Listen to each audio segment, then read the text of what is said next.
Our hearts beat to the city streets. We began to feel the fire. We rise like tall buildings as the chemicals they take us higher. The night's young and it's just begun as she puts her hand in mine. We wanna chase the night, wanna dance to the light, pull the stars from the sky, just two hearts running wild. Never sleep, never stop, as we shout from the top. We're gonna be two hearts running wild.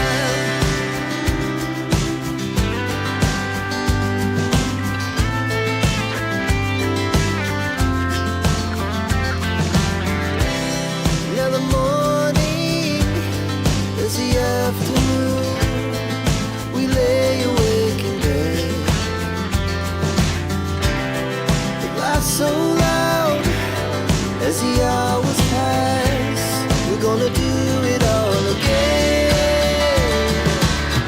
We wanna chase the night, wanna dance to the light, pull the stars from the sky, just two hearts running wild. Never sleep, never stop, as we shout from the top.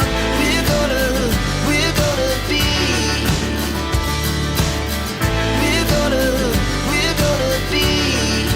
two hearts running wild.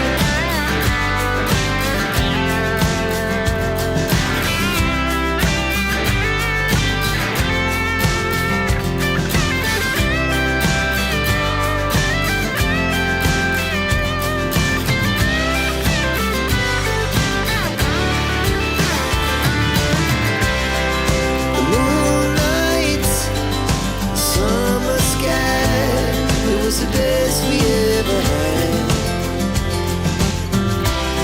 And we'll stay young forever. We'll never have regrets. We wanna chase the night, wanna dance to the light. We're gonna be two hearts running wild. We're gonna be.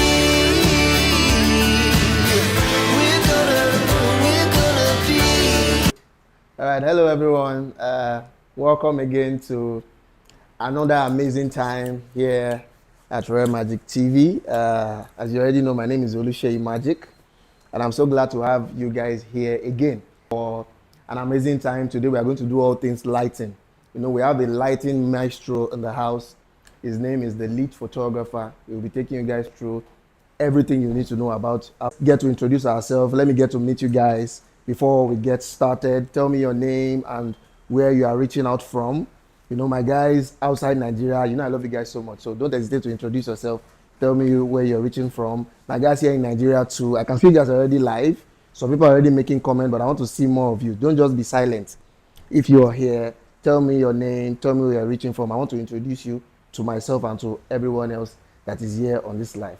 I can surely promise you guys this is going to be an amazing time. I'm so excited. I myself am here to learn myself, and I'm so eager to see what's in store for you guys today. It's lighting. You know, lighting is a crucial part of photography. You can't even be a fantastic photographer if you don't have a deep understanding of lighting. Lighting makes everything work. Photography is light in itself. So even if you master every other thing, lighting is the solution to creating art. It's what determines your shadows. It's what determines your highlight. It's what gives you dimension. It's what helps you, you know, tell that story, create that type of mood you are trying to achieve in that image. And that's what we're going to do today. So please don't hesitate to introduce yourself. We have Emmanuel from Lagos, Avacent Studios from Oshogbo, Momo from Abuja. Welcome, Momo. Welcome, everyone else. Can we tilt this screen a bit this way? Just a bit. Just for me to see. That's fine. That's fine. All right. Okay. So we have Amadex from Lagos here. Roland from Ghana. Debony from Lagos. Okay. Lagos guys are winning today. Ghana guys used to win a lot. So I don't know what's happening with my Ghanaians. My Akwaba people. You know, so okay. Godwin from Enugu. You guys are welcome. You guys are welcome. And I believe you guys can hear me much clearly. I believe they can, for them to introduce themselves. So if you can't hear me clearly, please don't hesitate to mention in the comment section before we get started. You guys are almost done, Abby. Alright, so we're just trying to stall a bit as our model is not ready, but she's almost ready. She's wrapping up already. So we have Denny from Malawi, Lawrence from Kwara. You're welcome. Plenty pictures. Plenty pictures. So that means you deliver plenty pictures. Plenty pictures from Akure. K-Rep from Lagos. Okay, Stanley from Lagos. You're welcome. You're welcome. Moshokpe. That Moshokpe sounds far. Oh, Project One. Okay, I know you. We know each other. Moshokpe from Lagos to welcome everyone. I'm so excited, like I said in the beginning, for what we're going to do today. I'm just trying to bring in more people. Kicks Creative Studios from Ghana. You're welcome. I'm so glad to have you guys here. Like, how many? Are you on the stream over there? Direct? Okay. All right, no problem. So we'll get started in a second. I'll be calling up our special guest, the lead photographer, to join us live here so that we can get the training started. I'm just trying to wait for more people to join us because we started the stream late because of the setup we were trying to do. So I'm trying to wait for more people to join us. But for those of you that are not here, that are already here, please don't hesitate to leave, stay, because this class would help you so much. This is practical. You know, we're not talking business today. It's strictly practical and it will help you so much. So my guys from Zambia, I can see you there already. My guys from Makurdi, from Oyo, Tommy J, and everyone else. And I'm sorry about the people, I can't mention their names. But so glad to have you guys here. Sieg from Benin, so glad to have you guys here. So in a second, Mr. Litt will be coming up. We'll have one or two conversations about lighting. Then we would head straight to the practical. So I'll be right back with you guys in just a split second. Our hearts beat to the city streets. We began to feel the fire. We rise like tall buildings as the chemicals, they take us higher. The night's young and it's just begun as she puts her hand in mine. We wanna chase the night, wanna dance to the light, pull the stars from the sky, just two hearts running wild. Never sleep, never stop, as we shout from the top. We're gonna be two hearts running wild.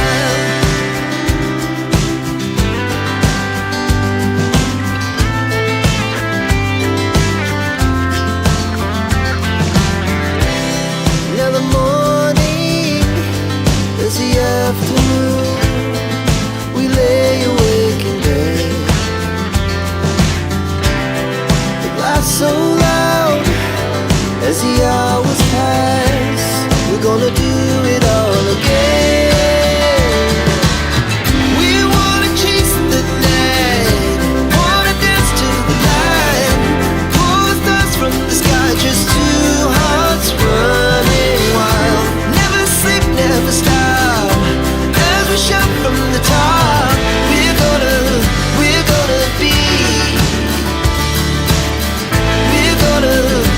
gonna be two hearts running wild.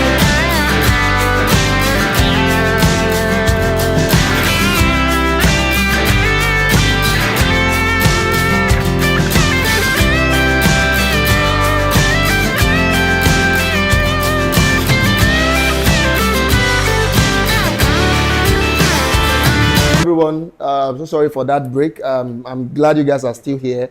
I can see a lot of people already joining us. My guys from Malawi, Lagos guys won today, but I can see more people from Zambia. Wheezy, I can see you. My guys from Akure, Abuja, Makurdi.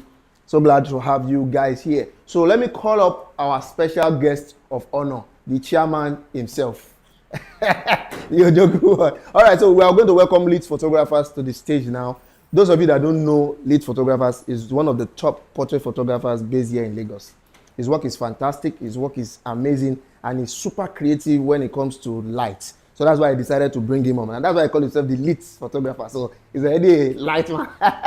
He's a light man. So he's so good with the way he applies lighting, just one lighting. He's very creative with it, you know. And I said, okay, for you guys to have a deeper understanding of lighting, learn from someone that does. Me, I'm a wedding photographer, as you already know. So I do a lot of natural lighting and all of that. But for him, he shoots a lot in the studio. He does a lot of fashion and beauty work. And I know he will show you some things that even me, I don't know. So we are on the same boat today. We're going to learn this thing together. So let us welcome to our stage, Mr. Litt. You're welcome, sir. Welcome. So glad to have you. So glad to have you. So if you guys can hear Mr. Litt clearly, please don't hesitate to mention. I need to be sure you guys can hear both of us. So is the camera on both of us right now? Is it taking both of us? All right, so welcome, sir. Welcome so much. Before we get started, I really like what you do, I must say. And like I used to tell my people in the academy, I'm usually very intentional before I call on people to come on our platform, because I believe we need to help each other grow. But you have to carry something for you to be able to offer value to help another person grow. And when I look at your work, I see how creative you are with the way you light your subject, your clients. You know, you are not a one-way traffic kind of guy. Like maybe all of the body of your work is just one lighting setup, and you tend to be very, very creative. So can you tell me what's your approach to lighting? How big is lighting for you? Do you just try things when you shoot, or you are more intentional when it comes to how you see it? So when it comes to lighting, I try my best to work with the smallest form of lights. I did not start photography having all my equipment. I did not have a sponsor, and so I had to make sure that what I had, I could use it. And the easiest, everyone can get one light. Of course. I started photography with speed lights. You get me? I remember then I couldn't buy D300. I got that TL light. So I was using that with my pictures, and I kept using that for a while. Nobody knew what I was using. I remember, I think in 2020, I posted my 8600 when I bought it after lockdown, and everybody was like, "Oh, you don't have an 8600? How have you been shooting?" I'm like, "Speed lights," and nobody believed that. So I had to take courses, try to understand it, because I did not learn from anyone. I just watched YouTube, and I understood that with one light you can do magic. I get it. I see a lot of people shoot things with just speed light, and if it can work on speed lights, why can't it work with our normal light? So when it comes to lighting, you have to be intentional about it. You can't just say, okay, oh, I want this light, I want this light. Yes, obviously we can work with 6 lights and it will be perfect. You can work with 10 lights and it will be perfect. But what will you do when you are in a smaller space, right? If you're in a smaller space, you cannot work with 10 lights. No, of course not. So you need to understand that wherever you go to, we have content houses where we go to, where there's no space to shoot. Are you going to say, okay, I'm bringing my big parabolic and oh, it doesn't work? Do you get me? Then you're finding it hard to shoot there, because why? You don't have that space. So that means you experiment a lot with lights. Yes. And just that one light. Just one light, because with one light you can shoot anywhere. Okay, so wherever you go, one light is going to work. I get it. So it doesn't matter how the light is, but you should be able to experiment with it. Light works with shadows. Where we have clients that'll tell you, oh, why is the shadow showing? And when my clients say, why is the shadow showing? I tell you, we have shadows casting on our face, right? Even when we're under the sun, light works, right? There are different patterns of light on our face. So you can't expect, if you stand, there's a reason why you have a shadow. Yes, so you can't expect to shoot with light and you don't have shadows. So the shadow is not wrong. Then it's not wrong to have shadows in your pictures. It just creates that, I call it a 3D dimensional shape to your pictures. Right. At the same time, you can shoot without shadows and it will come out beautiful. You can shoot with shadows and it will come out beautiful. But you need to be able to understand how to shoot with it, where it doesn't become a distraction than art. I get it. 100%. I love the fact that you are talking about one light, because one light is the most affordable light any average photographer can go for. Of course, a lot of photographers want to do the advanced stuff to shooting 4 lighting and beyond, but with one light, you are telling us now that you can create any type of fantastic image. Of course, you know, there might be certain limitations depending on the type of result you are looking to achieve if you would shoot with more light. But do you believe percent of the time you can use one light to create fantastic images? Yeah, trust me. For the past almost 2 years, I've been shooting with one light. Wow. Yeah, as my main light. You can introduce a few lights for your headlights. You can introduce a background light for it. But basically, to fill up a subject, you need one light. And I get this question a lot. how is it able to fill up your legs? Yes. I'll show you. Because it's like, oh, your light is overhead. It's only hitting the top part of the body. I used to have that issue. I remember 3 years, 4 years ago, I would edit pictures. I would shoot my clients. I would use 2 lights to shoot. I had a few lights, and I was shooting, and still their legs were dark. And I saw someone's picture. I can't really remember the person. I saw the person's picture. I saw the BTS of the video, and I saw it, and I was like, okay. Person shot with 1 light, the whole body was filled up. Later changed to speed light, the whole body was filled. I asked myself, I was like, 1 light is filling up this body. I am using a few lights. We all watched videos on YouTube. You see them, they'll put the big parabolic and everything. And I looked at it and I'm like, okay, this few lights, I am using it, but it is not still filling up.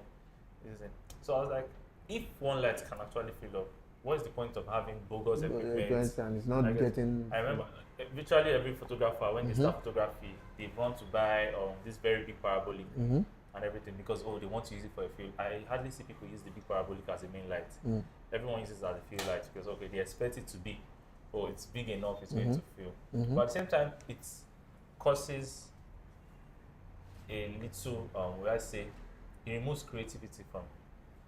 We can look at our backdrop. Our backdrop is well lit up. There's no major field light, right? There's this drama that comes with using 1 light. Of course. You get, because it is not. You can control it. It's not just spreading everywhere. It helps you have creativity to your background. At the same time, you're asking for volume. Makes you have concentration to your subject. Because with 1 light, you can focus it directly to your subject. You can also focus it that it is going towards the background, but also you can control the light in a way whereby you know the direction it's going to. You know where you want it to be. You are not just because we've seen, it is here and it is here. We put it. Most of us style photography like that. We've seen the YouTube where it's up and it is side. But just doing that doesn't directly mean that you are lighting up the way it is supposed to be lit up. You get, we have 1 light setup, we have 2 light setup, we have 3 light setups. Now most times when we do those setups, you see it's concentrated on the subject without you having to experiment other things. Which I will show you a 3 light setup here, which we only have 1 light to the subject, and the others are doing different things to bring life to the image. Wonderful, fantastic. One thing I'm gonna say is, it's not about plenty lights. It's that simple. It's not about you have to learn to create with 1 light, and 1 light is the most affordable, easy to use mobile setup that you can ever use. So even if you are shooting indoors, even outdoor shoots, shooting in studio, or you're actually going to probably a location, client's house or something like that, 1 lighting just give you the liberty to be more efficient. And if you master 1 lighting, I feel like the moment you master 1 lighting, extra light just comes in as extra. Just like feel. Yeah, just to give it a little bit of more flavor, like you talked about the air light, but just to give it. But it's important that you learn how to use that main light to be able to at least light up the crucial part of the image, especially if it's not. Sometimes you can be shooting an artistic photograph where maybe you are documenting a model, maybe for a magazine. That one you can get as artistic as you want. But sometimes when you're shooting actual clients, an actual client might not really want too much of drama going on. They want. Would you still advise that with 1 light for clients' work, where an average client that is not super, that don't have a deep understanding of art, they might be like, I want to look bright and colorful and beautiful. Would you still say mastering 1 light can still make that work for you? Yeah, mastering 1 light can still work, because we have a lot of clients where they don't want to come to the studio and they want you to come to their house, and you get, is your house spacious? Yes, it's spacious. Then you get there and you remember that it is spacious for them as a living room, not a studio. And you get there and you see there's no space to shoot, and you're trying to understand, okay, how am I going to do this? Now, let's say you get to a space where you can't really move things around. Are you getting me? You have to manage what you have. Let's say for the 160 centimeter parabolic, that is big. It is way big. So it is going to literally take half of the space there. How are you going to be able to shoot? And for beginner photographers who start with prime lenses, now you've taken your 50mm lens to a location and you're taking a parabolic and you're taking a 120 centimeter. By the time you put this, you might not even have any space to place the client. And thank God for AI now, we have generative fill. When we didn't have generative fill, content aware can fix that. I get it. So you need to understand that, okay, yes, we need to work with the smallest limit of light to be able to produce maximum effort. You can shoot with one light and it's going to fill and it's not going to be dramatic. There are different methods to fill that up. There are different processes to fill that up. You don't need to, see, there's a reason why we have a C-stand, we have a boom stand, so that we can direct the light to the angle to which we want it. We have feathering. You can feather it, you can make it soft, you can make it hard. 100%. So it just depends on your understanding. I always say this thing, before you shoot your clients, ask them, what do you want? Yeah. You get, as much as we want to be creative, you need to understand where they are coming from. They are simple clients. I have clients that come and they, oh, I don't want something too dramatic, I just want something simple, right? I had a picture that went so far, and honestly that day I was like, really? You didn't believe that type Because will go far. I've not shot anything like that in like a long time. I tried to shot on a plain background with one light. She was in a haste. That shoot took, I think, 5 minutes, or I don't think it was more than 10 minutes. She was in a haste. It was late in the night. She was like, oh, I just want something simple. I already set up things. And she was like, no, she just wants a plain background. She just wants it to come out well. And I was like, okay, how are we going to do that to make it come out well, at the same time still be appalling to the eye? And I just used a single setup with a, I think, 120 centimeter gridded. Oh. Yeah. The light wasn't hitting the background, nothing, just on the subject, and boom, it came out that way. Everything was soft, it's filled up. So you don't need that, you don't need so much, you don't need to spend so much to be able to get That's beautiful. what you want. And I tell people, and I tell photographers, understand the kind of photography you want to do before going into photography. Know what you need. Don't buy everything. Because you see this person buying this doesn't mean you have to buy that. You might not use that. Okay. You need to understand, okay, this is what I want to do. It might take a while. It took me a while. I tried a lot of photographers' works for a long time, and I realized that it wasn't working for me. You get, when you try another photographer's work constantly, you start replicating that person's work. Remember one thing, you're a beginner, the person has more experience in it. When people see your pictures, what comes to their head is the original person's work, not your work. Yeah. So you need to define yourself in a way whereby when people see your work, they know that, okay, this is you. It was something I really wanted for myself. And I got to a point last year where, oh, I saw your picture, I don't put my watermark on pictures, right? Not that I do not like putting my watermark on pictures, I really do. I think in a year, I don't think I put something 10 times. But I did that because I wanted to make sure my work was going to be unique in a way whereby, okay, when people see my work, they know it is me without actually seeing my name on it. People are saying they can't hear you clearly. Okay. Just hold this as a support. Just hold it as Okay. a support. So I had to create my own style. I'm a very creative person. I was a fashion designer before a photographer. So, and I'm an artistic person. So I had to picture what can I do to increase my, let's say, efficiency in this work. We have a lot of photographers in Lagos. Trust me, I thought we were much. But I went for an event the other day and I met more than 20 photographers. I have no idea. I've never seen their pages before. And I'm like, I have 7 students I'm teaching currently. They're about to enter. And I am meeting 20 people I do not know. That is to show you how much. I met a lot of people here that I literally did not know before. That is the amount of people entering the field. We are all in a competitive market. You need to be able to define yourself where, okay, this is my work. People know me for this. It's hard. I won't lie to you. It can be a little challenging, but you have to find a way to do that. I started creating. I looked at a lot of photographers and I was like, okay, I need to do something that's different. Something that when people see it, they know that, okay, yes, this is this. I started using my lashes 2 years ago. A lot of people are using it now, but I started using it 2 years ago. And my first ever my last shoot was with foil. My mom has a supermarket. I bought 7 packs of foil. It took me 2 hours to set up. Every set design on my page is done by me. I don't contract outside. So set did you design. learn set design separate, or you used to just experiment? I just experiment things. I like creating things. I was a fashion designer, so really? I have that time to be building all these things.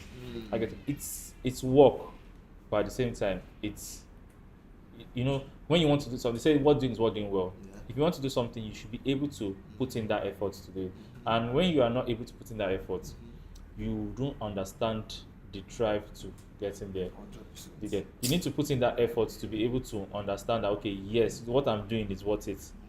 Are you getting me? 100%. And if you come from the kind of background I came from, where you've gone to school, you have your BSc, I have a BSc in computer, I have a master's in computer.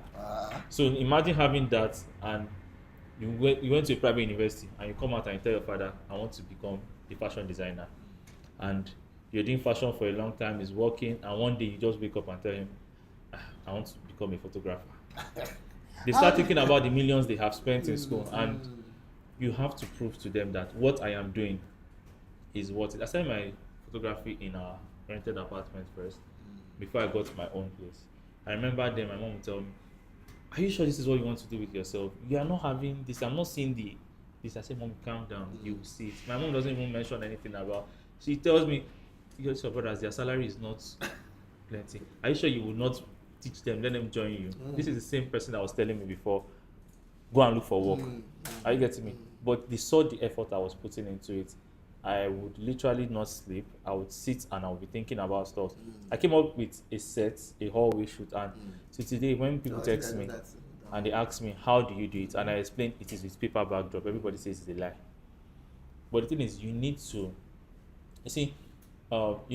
put in some efforts which might not make sense to you, right?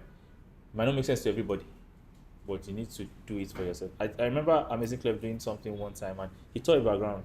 Oh, yeah. And someone said, "Then why are you wasting background?" And I laughed about it. I'm like, he's shooting someone on a high level, right? He has gotten to the stage where he can do that and still gets revenue for that from the shoots. Of course. So him tearing that background doesn't affect It's not a loss. him. Are you getting me? What it does is it opens his mind to, okay, I can get more money from doing this, and at the same time I'm not losing from that. I have literally I have this background, two of this background. I have so many of my shades of color in two because of Huawei. I charge more for that. Are you getting me? And people usually want that always set up. You get me? Yeah. You need to be able to put things. Yes, it might not be convenient for you. It might not make sense to you. Trust me, nothing makes sense to anybody. Everything that was invented did not make sense to somebody once. Do you get me? There are people that brought ideas. Okay, I'm going to use Ford and Ferrari. No, sorry, not Ford and Ferrari. Ferrari and Lamborghini. Lamborghini brought his idea to Ford, and it did not make sense to Ford. And Ford literally washed him off, did not accept him. Now he came to work for Ford. Are you getting me? And for Ferrari. And Ferrari blew him off. And he still went. Ferrari literally told him, continue with your farm tractors. Are you getting me? That is literally saying, continue with the basic things. Like photographers say, just shoot on plain background, they will take it like that. You guys, someone once told me one time, why are you doing all this stress? My clients will still take all this. And I said, your clients will take it. Another person's client will take it. Another person's client will take it. Everybody will be doing the same thing. Now, when you come to me and I am shooting on the plain background and I tell you 150K, and you go to another person whose work is similar to my work and it tells you 50,000 naira, who are they going to go to? They're going to go to the 50,000 naira person. But if you come to a person and the person is doing plain background 150K, and you see another person doing something different 150K, look at it, this is different. I want something that people don't have. Are you getting me? Ferrari washed away from Lamborghini. When Lamborghini blew, his first car, he said something. He said, when you want to be somebody, you buy a Ferrari. You buy a Lamborghini when you are someone. Are you getting me? Now, this is coming from someone that literally went and begged you to push his idea to you. You get, so that he can have this. But you felt like, okay, this does not make sense. It's the same way a lot of people, a lot of photographers, they'll tell you, oh, this does not make sense, that does not make sense. I remember times where I'll tell some of my guys, guy, how far, let's do this thing. And they'll be like, guy, no, this thing, see, who does the run out? I'm like, you don't do things like that. If you want to make it in life, you need to take risk. I get me. The wealthy people, the important people in life, all took risk. I get it. I took a risk. I left my BSc. I left my MSc. I'm a book person. I do not finish on. They say, you meet some customers. They tell you, "Oh, you did not get a job. That is why you went into photography." I finished on a 2-1. I finished with the distinction on my masters, and I am doing photography. If I was a third class or a 2-2, you understand? Okay, maybe you did not. I got job offers, and I looked at it. I said, my parents paid millions for me in private school, not to come and earn peanuts. Are you getting me? I was a fashion designer. I remember then, Praise would bill me for my this. We've been friends from school, and I would come for. And I looked at it. I was like, wait, how much am I selling my clothes? And I'm coming to pay this guy this amount of money. This thing makes sense. There's money in this business. Are you getting me? I remember I did a collaboration with about 7-8 photographers in 2017, and honestly, I looked at it. I loved what they were doing. I started photography with Shimon in 2015 in the same room. We were looking at. It was doing. I said, "This is not for me. I beg. This is too stressful." I left it. See me now. And doing the same thing. Sorry to interrupt you there, Mr. Litt. So many lessons, and I truly believe you guys are learning from this. We'll get started shortly. The model is ready, but it's important that you pick this point he's making. It's not just about storytelling or him just giving you gist. No, it's about you seeing the potential and the fact that even though the industry is saturated. Yeah. Sorry, I don't know if they hear me. So I'm just talking. The fact that you see the potential, and even though the industry is saturated, you can stand out. Because that's the point I'm getting from what Mr. Litt is saying. You can stand out. It doesn't matter about the crowd. In fact, there's no industry that is not even saturated these days. But you can stand out. You understand? But before we go, I believe Mr. Litt is still going to give us more lessons. So sorry to stop that moment, but we need to get our model up and start the actual practical. So we'll be right back in a second. By the time we're back, the model will be on the stage. Then Mr. Litt can start to show you guys all the magic that you need to learn. Then after the session, we can have a little talk. Then we'll wrap it up. So we'll be right back in a second. Our hearts beat to the city streets as the chemicals they take us higher. The night's young, it has just begun as she puts her hand in mine. We wanna chase the night, wanna dance to the light, pull the stars from the sky, just two hearts running wild. Never sleep, never stop. Every shot from the top, we're gonna be two hearts running wild.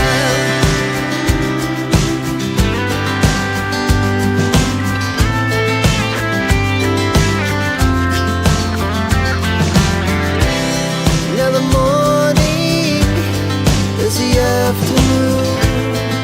We lay awake in bed. The laughs so loud as the hours pass. We're gonna do it all again.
Our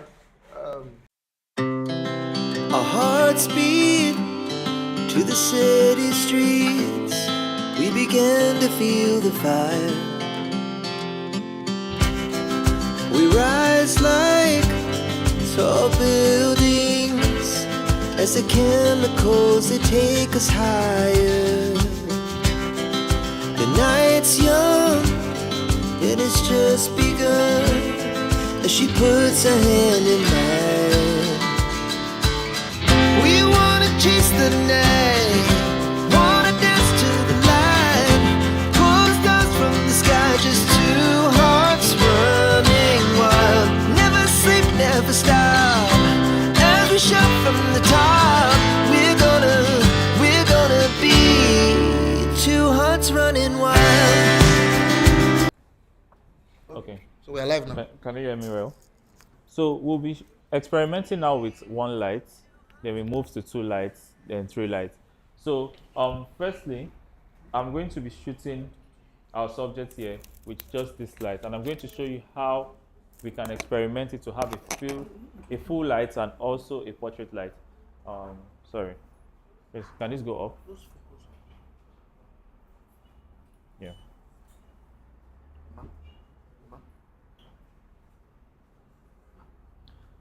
Okay. So when shooting your subjects with just one light, the first thing you have to make sure is you have to make sure that you have the angle of your light well centered. So you can see our subject is in the middle. We have our light in the middle. Why it's in the middle is we want it to fill up the whole subject very well and still be able to fill up our background very well. So our light, this is an 8600 with a 120 centimeter parabolic umbrella and with a C stand. I'm shooting with Sony A7 IV with a 28 to 70 lens. Our light is on group A, yes. So I'm just going to show you, we're going to show you a test light on how it feels like. Okay, so centered. So let's take our light down a bit to,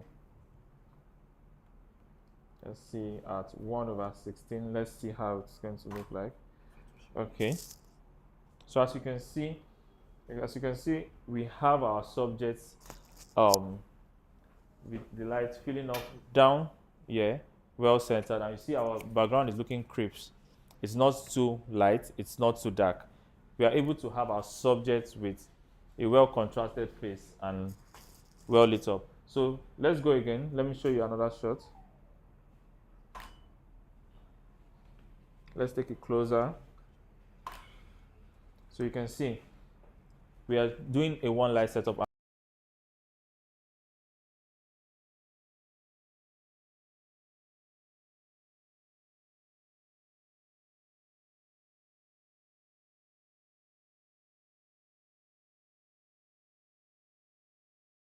Your full pictures. If we move our lights closer, sorry, can we move this closer to our subject? Take it down a bit.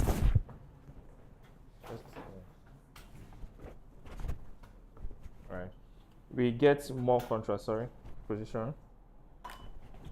So you can see we have more contrast underneath her neck. It's darker. So for you,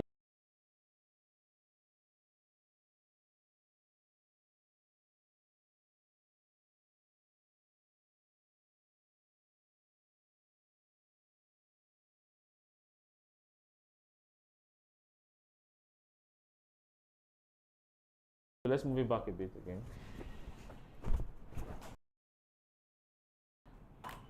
So you can see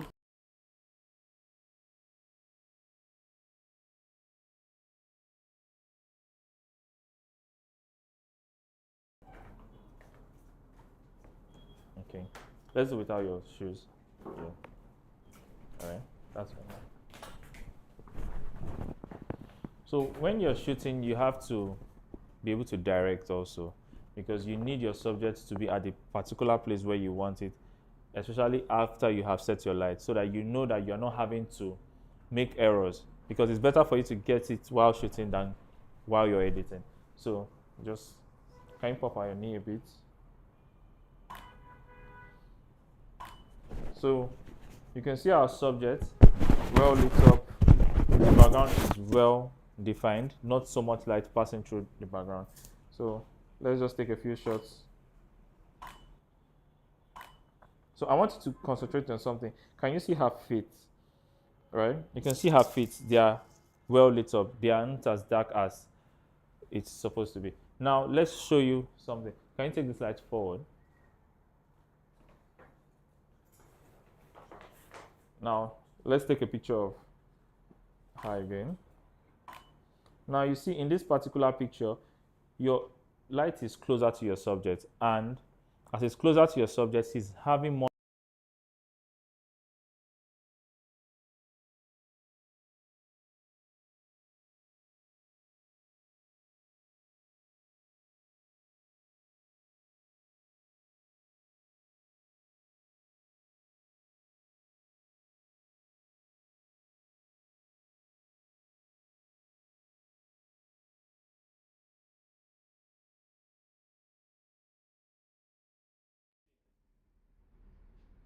Her upper body is well filled up. Her lower body is well filled up. The light is evenly spread, right? We are not having an issue where we are having a part brighter than the other part, right? So it's better for you to get it fine in while shooting than getting it fine when you're editing. Because when you're editing, you can have issues with like, okay, you can shoot now and you might mistakenly shoot on JPEG instead of RAW. You might not be able to affect the highlights there. So to avoid that, you have to shoot properly. Make sure your camera is well set, make sure your light is well set, and shoot so that you don't have issues with your pictures after. So I'm going to be introducing another element to the picture to create more definition, because while shooting this, yes, we are having our image subject standing out from the background, but at the same time, to define that, especially when you're cleaning your background, it's good to introduce more elements of light. So we're going to be introducing a hairlight. As you can see, my hairlight is positioned at the center with an 80-100 and a cone just above her, going to her hair. Let me take a shot of that so you can see. So we're going to be shooting off our main lights to show you the hairlight. So let's go.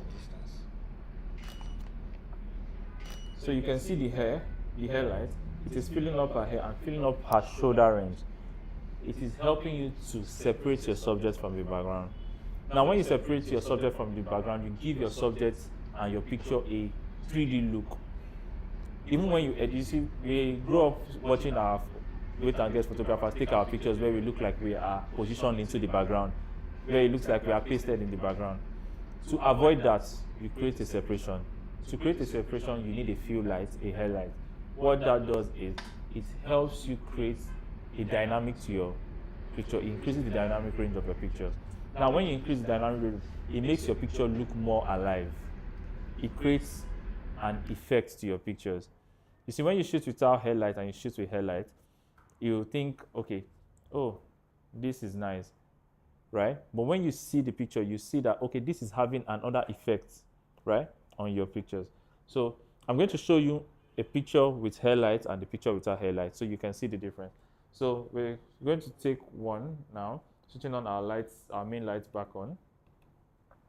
So we're going to take a picture now with the hairlights for you to see how it is. So let's take this. So you can see this very crisp. Her shoulders are well lit up. Her hair is well lit up. Now let's take a picture without the hairlight. Now you can see it. Please, can you go to the picture with the hairlights so we can show them? No, yes. So you can see from our picture with the hairlight, her upper body is well defined, right? She has a separation from the background. Are you getting me? She is standing alone. Are you getting me? If you have let's say you want to add an effect to your background, right? You are able to separate her from the background. She's not going to look like she's pasted to the background. Let's go to the one without the hairlight. So you can see this, it is still nice, it is clean, right? But you can see that we don't have that separation. If you look at the edges of her hair, you're going to see that it looks like she's very close to the background. It looks like she's at the background. You get? Now, if we try to edit this and let's say, okay, we don't want that background. Okay, we have issues where our clients say, oh, can you change the background? Or can you put something to the background? If we were to do that with this, we wouldn't have that dynamic range to the picture as it will be without the highlight. Now, when shooting, you can introduce more elements to your background. Now, let's take a full picture of her with the highlight and our main light. Let's see how it is. Now, can you see this? It's giving, it just gives a standalone, right? It gives more definition than when we were shooting without the, let me show you a picture without the highlight on her. Now on the full picture, so close. Now can you see that, right? The picture is crisp, is nice, but it's looking basic, right? To take your pictures to another level, you need to be able to introduce more elements to it. So we're going to try something else now. We are going to use our highlight, but this time around, we are going to be pointing it down to the background. Please, can you take it up? No, not this, the highlight at the back. So bring it down, then point it, change the dimensions.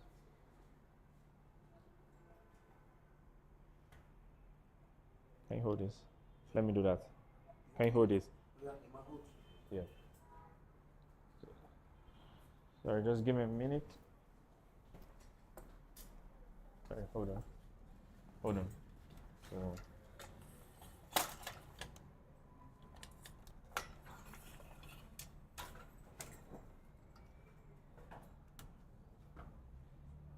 okay, sorry, this is too much.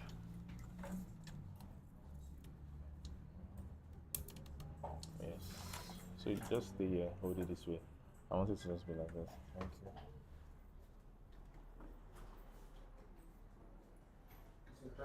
Yeah. Yes. So we are using our headlights now, but in a different manner. So what we want it to create like a range to our pictures, right? Let's take a picture. Let's see how it is now. Okay, our headlight is not on. So you can see that without the headlight. And I'm shooting on our headlights now. I'm taking a different picture. Now, if you see, compared to our former pictures, you can see that there is a bit of light now falling to the floor. Let's increase our light a bit, the power of our light a bit. Let's see. Now, can you see that? Can you see the elements we're adding to our picture? It is giving your picture a larger dynamic range. Now, can you see the effect of the shadows casting, right? It is shadow casting, but it is giving more like sun hitting you from the back while you're walking, where your shadows fall to the front. So it is allowing your image have this range of pictures. We see all these Vogue pictures, you see their shadows casting. You see fashion pictures where their shadows are casting. You need to add elements to that. So you can see that we have used our highlights in two different ways to make our image fall out, to make our image stand out separately. So let's take a few more shots. Let's look at this.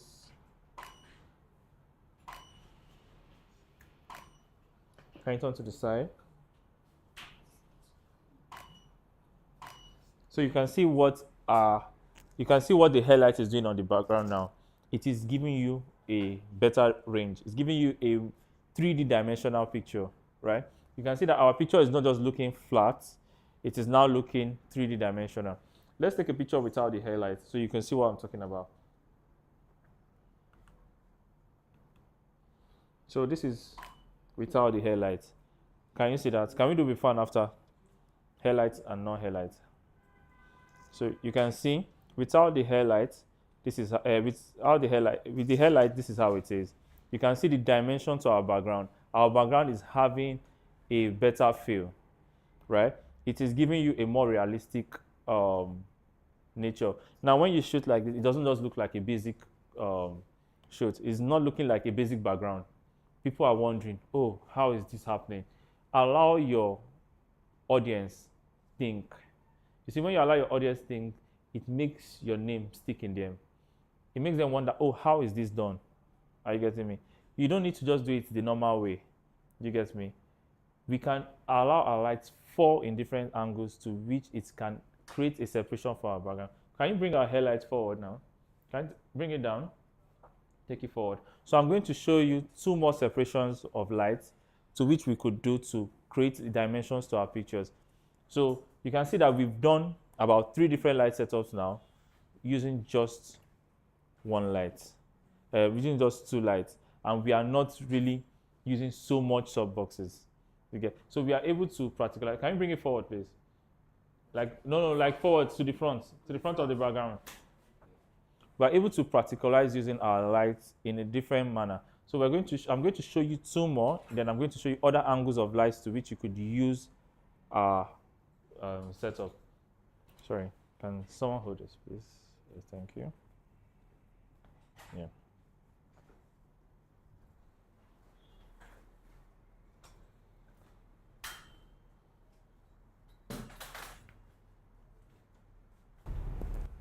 Okay, no, bring it out. You're taking it. Okay, so I trust you guys are getting value from Mr. Litt. He's trying to set up for the next light setup. But just like we said at the beginning of this video, one light setup is powerful. And if you are able to master one light setup, it will help you save money. You don't have to be thinking of how you can combine 4 lights to get that magical image you are trying to achieve. With just one light, you can have fantastic main lighting. Then you can just use other smaller lights to create background effect, air light, field lighting, just to give you a much appealing and dramatic effect to your images. So I hope you guys are learning that. And I want to see your response in the comment section so I can know you guys are with us. So you can carry on. All right, well, yeah. So you can see we have an 1800 facing the background with a cone. And this can be done with a speed light. It doesn't have to be a big light, right? The smallest form of light can work for that. If you have a YN200 continuous light, you can also use it. All you need to do with that is when you're working with continuous lights, you work basically with your ISO to balance out the ambience, because it is continuous, it's not strobe. When you use a continuous and a strobe light, you work with your ISO more because you need to balance. It's more like you're shooting outside. So your continuous light works as your ambience light. So you need to balance your ambience light on the camera for it to be able to show. So I'm going to show you what this is doing on the background now. So we'll take off our main light first so I can show you guys very well. So Try to show them that. can we see that? Can we see what it's doing to the background? It is creating a dimension to the background. So let me take the power down a bit so you can see. So yeah, is it that's 8100? Yes, 1800. So you can see what it's doing to the background. It is giving your background a dimension. So let us switch on our main light. Let's see. This is our main light with our field light at the back. Now, can you see this?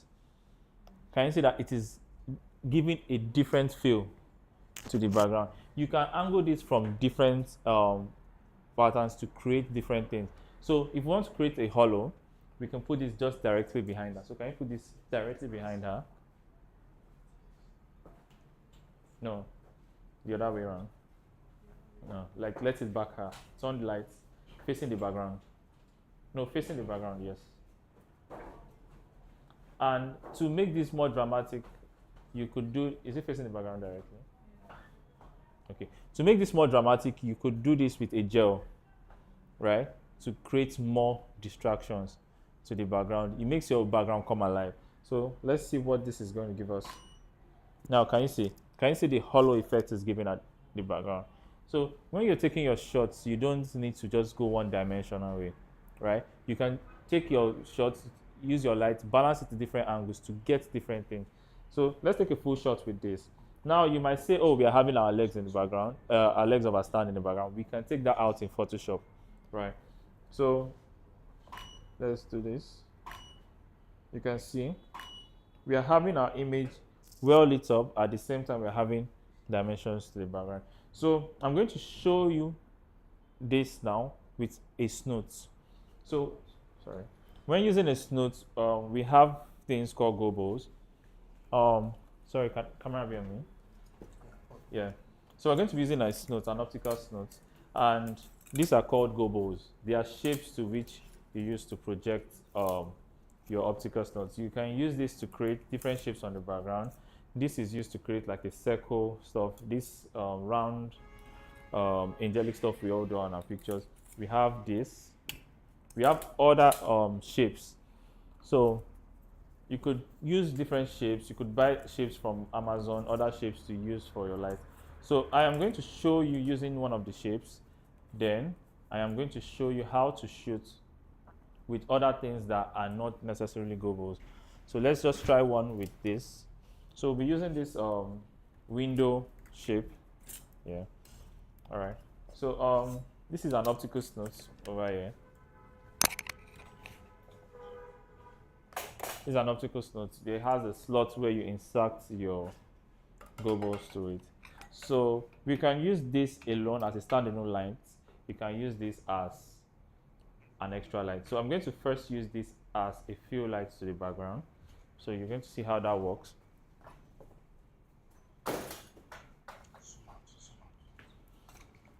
Okay.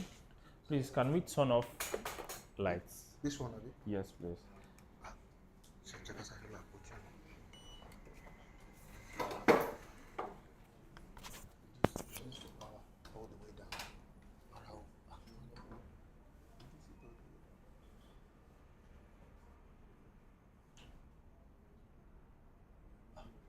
Turn it off. Okay. Can all the lights go up so we can show them the shape? No problem. Yeah. So you can just play with your ISO. Yeah. So focus more on the background. Yes, please. Oh.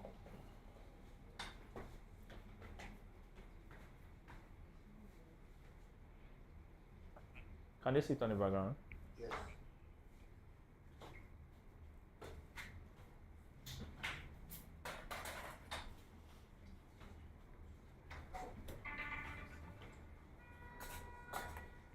So I can go on. Yeah. So with this optical snot, you could see the shape behind the background. So this particular optical snot has an inbuilt lens, which is not a variable lens. So you can get another optical snot which uses a lens. I think the OTI uses and the Westcott. With that, you don't need to move your optical snot so far to have it elaborate. But for this, we'll be moving our lights back. So you can see, the further we move, the wider our light gets. So if you look at the background, you're going to see the shape of the light just behind her. And when we shoot, you're able to see the light form that shape behind her. So let's see. You can use this is just used to create like extra patterns. So we're going to move this just beside her so we can see what and how it comes out. So that light is on group B.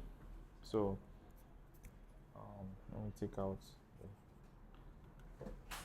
So I'm going to show you our light without our main light on. So yes. So can you see that? Can you see the shape it's forming on the background? So these are how optical snots are used. So let's take on our main light. Let me show you how it's going to look with our main light on.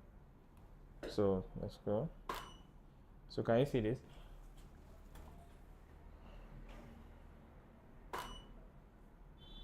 Now can you see that we are having another element in the background, right?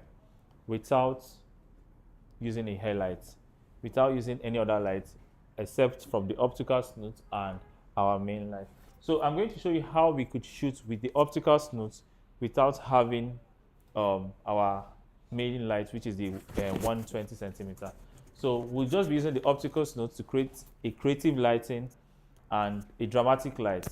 So let's do that. Can you bring this forward? So I'll need you to sit down on the floor, not just on the floor, but move back, closer to the background.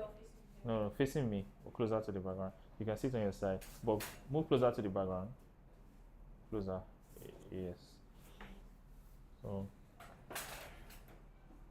sorry, can you hold this? Okay.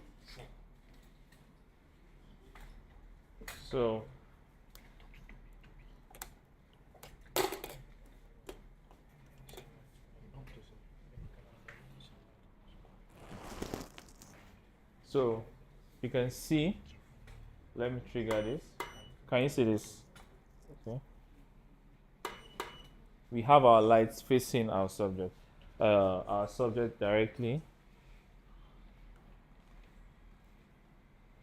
and let's just take this. So can you look at the camera? Chin up a bit. Okay, so the optical snoot is facing her directly. Yes, it's facing us. So you can see that we're creating, we are having a creative light setup with just the optical snoot, and it is just one light. So when you're shooting artists and creatives that want dimensions to their pictures, they don't want it just being basic. You have to introduce elements of this. All right, we have different optical snoot, we have different shapes. So let's go. Now you can see we are having just tiny issues with us being able to see her face clearly, right? You can see her face, but because of the lines, we are not able to see the face very clear. So what you can do in this scenario is to introduce another light. Now that light you're introducing is just going to be a fill light. Now it can always be a speed light. It can always be a small source of light. We just need a light that can fill up, reducing the contrast of our light, because this is very sharp. So we're going to introduce this light, our 120 centimeter light. So we're introducing it back, and our power is going to be low this time around because we do not want it, it's not our main light. We just want it as a fill. So let's try it at 1/128. Okay, let's increase it a bit to 1/64. Now, can you see that we can see her face clearer now? It's not as dark as the previous picture. Please, can we go to the previous picture, please? Up twice. Twice, yes. So you can see this, the background is darker, right? The lines are more concentrated, right? But if you go to our recent picture, you can see we can see her face now. It is dramatic, right? It is not too, what do you call it, contrasting. So we can increase our lights more depending on what you're going for. Let's take it up a bit. Yes. Now you can see, we can see her clearly. Can you see how we are able to get a whole dimension? So I want you to rest behind, like you're resting on the wall, something. Yeah, don't rest so much. Just, yeah, it's just like that. So the angle so I'm going to be shooting at a wider angle now to make it look like she's resting on the wall. Can you see how the angle is now? So look at me. Can you look that way? So can you see how we are able to get a creative light setup using just the minimum lights that we have, right? This is giving us a look like, oh, she's resting on a wall, right? And the sun from the window is casting the light on her without having to use so much light. So I'm going to show you, can the lights come on now? Yes, all lights can come on now. Can you hold it? So I'm going to show you another way of using the optical snoots without the gobos, right?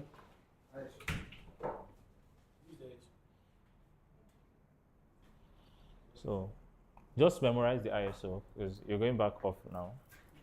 So I use this particular leaf, it's a dry leaf. I use it with my optical snoots to create a new shape. So you see where we slot in our lights, we're going to slot in this into that position. Sorry, just stay there because we're going to switch it off now so I can show them. Yeah, please, because yeah. Okay.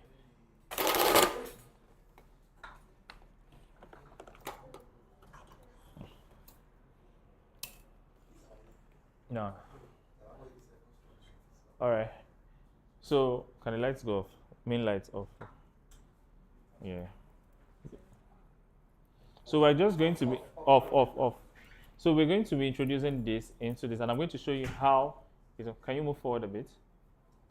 No. Just. So we introduce this. So you can see, as we're passing it into the light, right? You can see the shape. Can you see? It's forming different shapes.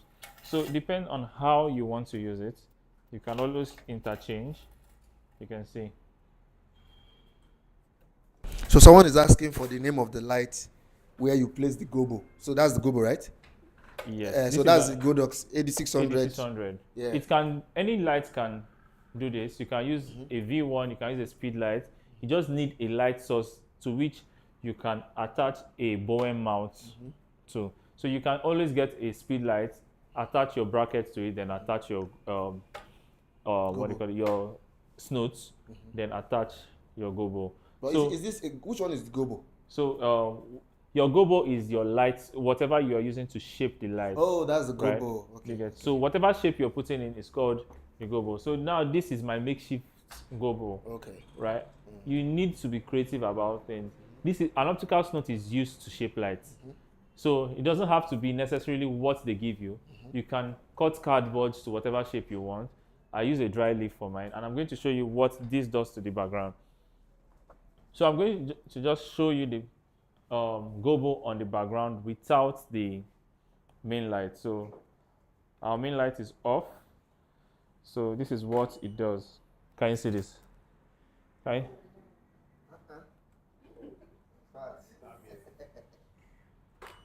So can you see the shape it's forming?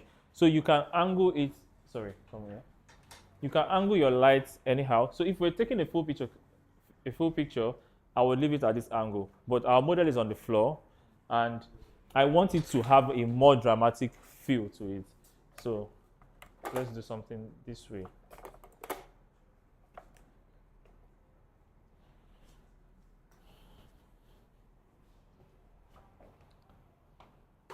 So you can see it's lower.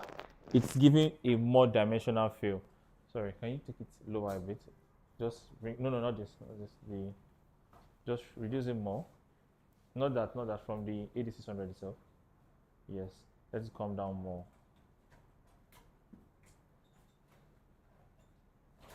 Yes, just like that. So, can you see this? Can you move it this way towards her?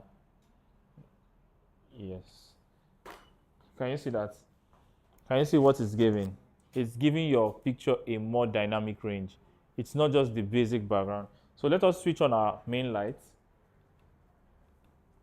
And let me show you how this will come out with the main light. So can you see this? Right? Can you take this light down a bit?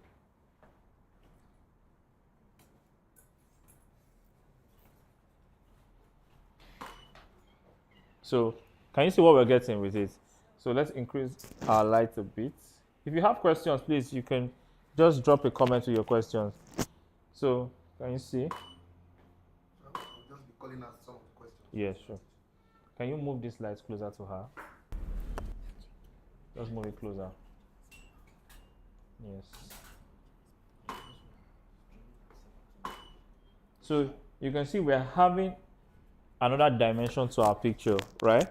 And we are just using two lights. So I'm going to be introducing another light source to the background now. So we're using this on the floor, right? You can see what it's creating. So sorry, someone is asking what type of lens is in this snoot. What type of lens? Okay, so this particular snoot comes with an inbuilt lens, right? It's a fixed lens. So to make your images from the snoot bigger, you have to move it further. Do you get? If you want it smaller, you have to move it closer. But there are other types of snoots. There is the OTI snoot that comes with a detachable lens, which you can always interchange lenses on. Oh, okay. Right? So if you have a small space, I advise you get an OTI snoot and you get a wide lens. They mostly use Canon EF mount lenses. So you could just get an OTI snoot, attach a wide lens or a 24 to 70 lens, which you can use to zoom in and zoom out to the shape and size that you want for your lens. Okay, awesome. So, and they are sorry to interrupt. They are also asking what lens you are currently using. So I'm using a Sony Sigma lens 28 to 70 to shoot. So it's a 2.8 lens, I believe. Yeah, 2.8. Awesome. Yeah. Thank you. All right. So I'll be introducing another light. Right. Just hold this. Let me put it down. Let's hold this. So I'll be introducing this light just here. What I'm trying to do is create a more dynamic range to the picture. So you can see from this picture that we have, we have it coming on the floor. You can see the range is good, but we want more.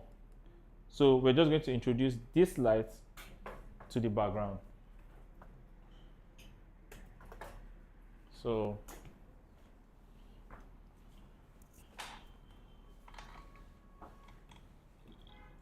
with our light to the background, you can see. Let's reduce the power a bit. We don't want it so much. So you can see what it's doing, right? It is giving it a different range, right? With this, you can manipulate it to whatever you want. You can put in more shapes. You can use a second optical snot if you have one.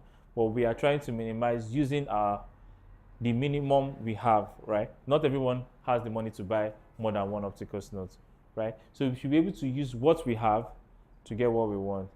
You can use this and you can just introduce, what do they call it? A shape in front of it. But to do that, you're going to be shooting on a hard light.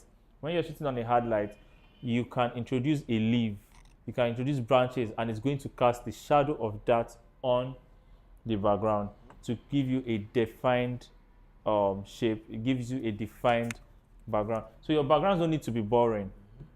So someone said, can it work effectively on a canvas backdrop? Yes, it can work on a canvas backdrop. It can work on a plain backdrop. It can even work on a plain wall. It doesn't have to be a, what do you call it, a seamless paper backdrop. Wherever you are, whatever kind of shoot you have to do, you need to be able to look at. One thing I do when I get to a location, I look at what I'm working with, right, to see what can go. You can also ask your clients before your shoot, or if it's a personal job, you can go there before your shoot, find out the environment, see what you need to use before the shoot. If it's not convenient, you can tell them, oh, send me a video. I always tell my clients to send me a video of their space. Do you get me? To see what I can create from there. Are you getting me? So it can work easily with a seamless paper backdrop. It can work with a canvas backdrop. Also, any other questions? Yeah, we're good. Okay, so let's take one more shot. Now we can see this. So you can see, let's take a closer shot of her. Can you see more dimensions to your pictures? And you can see that just with our one light, right, we are having our light hitting the major areas of our face. You can see that even with our lighting setup, even if it's just one light as our main light, you can see that with that one light, you don't really need to do so much dodge and burn on your face. It is hitting the key areas of that face. When you are retouching, it makes your work easier to do. Now, when you shoot with a few extra few lights as let's say a parabolic, one thing it does, it reduces it makes your pictures softer, right? The smaller your light source, the harder your light. The bigger your light source, the soft. So when you have another few lights, what it does is it blends up your shadows. Now, when it blends up your shadows, your burn works with your shadows. It reduces the effectiveness of. That's why we have to do dodge and burn after for us to. But with one light, you don't really need to do so much dodge and burn because it is concentrated. You are able to see everything. If you look at our face now, just with our model light, you can see all our highlights are popping, right? But if we introduce a big fill light to it, it reduces that highlight. It blends in your shadows, makes everything look a bit more even. That's why you see when you shoot with so many lights, your image tends to look a bit flat. It can be great, but it looks flatter because the more lights you introduce, the softer your image. You can see our few lights that we're using, all are hard lights. This is a hard light coming straight to a snot. This is a hard light straight to the background. If we introduce them as soft lights, it is not going to give that shadowy effect to which we're looking for. So we are going to just take a break now, and I am going to show you how to shoot without having any strobe lights, but just continuous light. We'll be using a mylar sheet, and I will show you how to do that now. Okay, so Our hearts beat to the city streets. We began to feel the fire.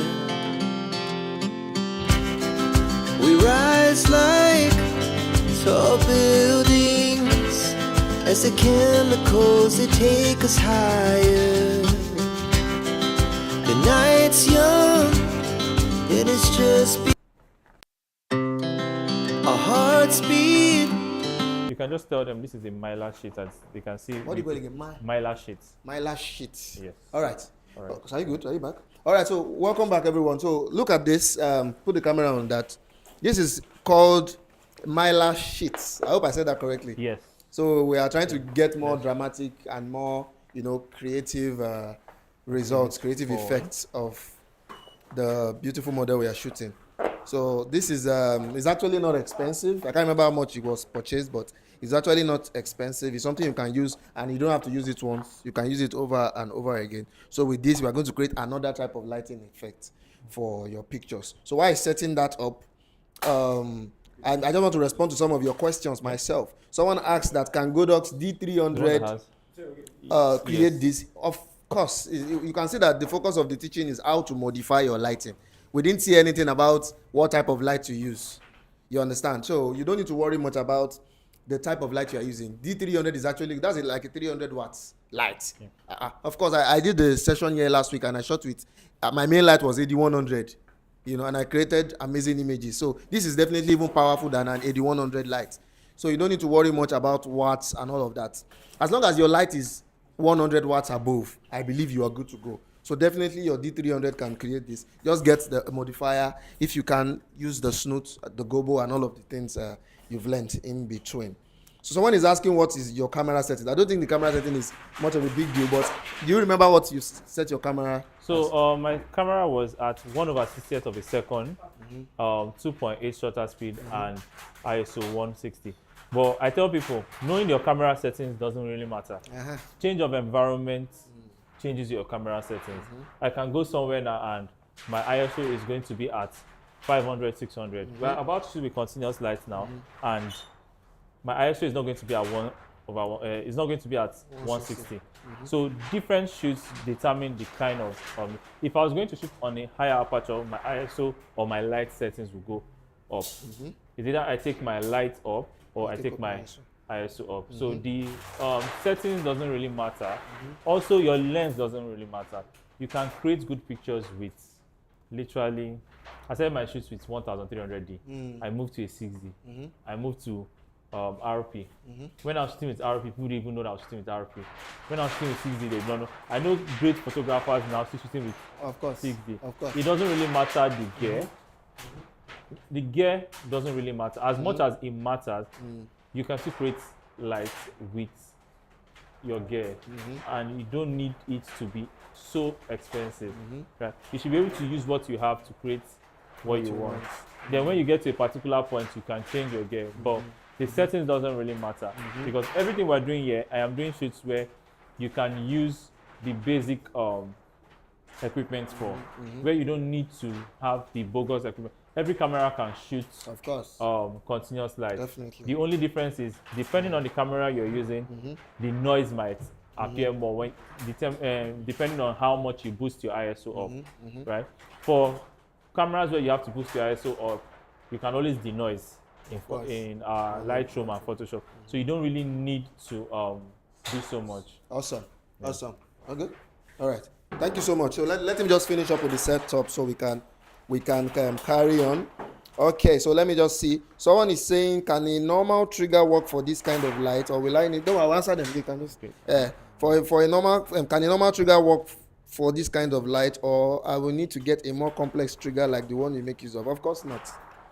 As long as your trigger is a trigger and it can trigger, you're good. You don't need to beat yourself up. See, of course, as you evolve in the whole photography thing, you have more money to invest in more advanced gear. The whole essence of having advanced gear is for you to be able to create images more flexibly. You are more flexible too. That's one of the major difference between a mirrorless camera and a DSLR. It's not really the image quality. It's the fact that shooting on a mirrorless gives you more flexibility. It doesn't mean mirrorless is better than DSLR, So it's the same as the trigger. If you are using a decent trigger that at least can shoot high speed sync, you're good. You can see that everything that he has been doing so far, he didn't say anything much about settings behind the camera. It's about the placement of the light and how well you are able to modify the light to your taste. So that's what's important. So focus on the light. Don't worry much about the trigger. I'm confident your trigger can work. Yes. So someone said, Amzi said, what about a Sute photo light? Can it also produce the same results? I believe Sute photo is continuous. Yes. It's continuous. So what we've done so far is done with strobe, and I believe continuous light can give you almost, but let's be honest with ourselves, strobe gives you a lot of power. You know, continuous light can almost give you the same result, yes, but strobe will give you a lot of power. Right now, we are going to start shooting with more of continuous light, so you will see what your shooting photo can do. But just so you know, what it created earlier can also be achieved using a continuous light. You just need something as powerful as the light he used, because he used the 600 watts, a 600 Godox. So if you shooting photo, I don't know if shooting photo is up to 600 watts. I doubt it. So it might not be as powerful, but definitely if you take up your ISO, increase your light power and all of that, I believe you can get similar effects. Someone said this model is fine, Sha. Oh my God. So can you pause this? So LOP said what's on the floor. Well, you know, here it's a mylar sheet. Mylar sheet. Yeah. Mylar sheet. That's what they call it. It's so you can contact your camera dealer. I'm sure they have it. Please, Camera Joint is the only camera dealer that is recognized here. So contact Camera Joint to buy your mylar sheet. Okay, let me see if we can pick one more question. You have so many questions, but someone said 100,000 of Naira Masterclass for free. That's what we do here. Means a lot to acknowledge that. Please, sir, can we still get the recorded video even after the live session? This is YouTube Live, so you can always rewatch after the session. It's always going to be on YouTube. We might probably take it down soon. So if you want to rewatch it now as soon as you can, but it's definitely going to be here on our channel for now. Okay, so I think our mylar sheet is set. It looks pretty already. Can you see it? Can camera pick that? It looks pretty already. You can see the effect is already giving us. So I'll just let Mr. Litt take over from here. All right, model. Our fine model. Hope it's not flickering. Your videos are not flickering because of this. All right, so you can go in.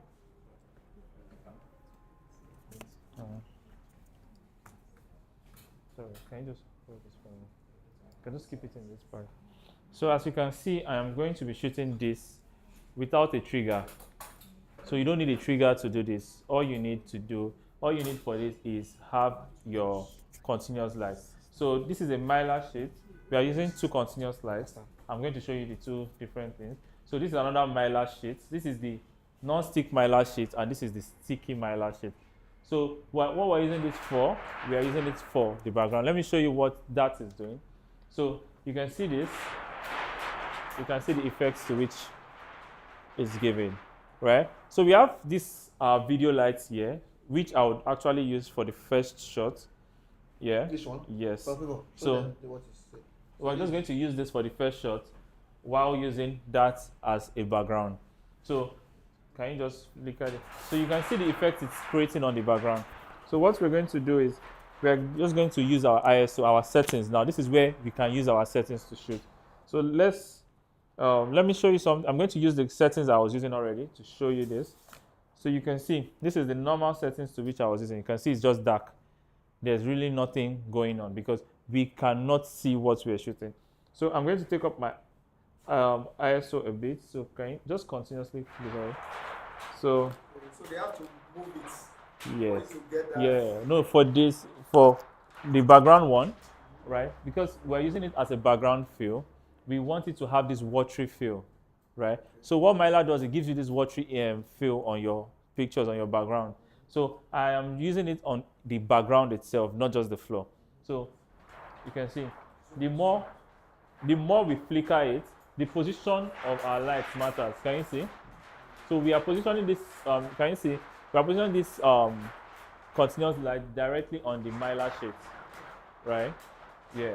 So you can see what it's doing on the background. It's giving this watery feel. So we're going to be using this other light as our lights to fill up our face. So right now, my aperture is at 1/80, and let's see, my ISO is at 1/600. So can you see this? So can we move this light a bit towards her? Just move this light a bit.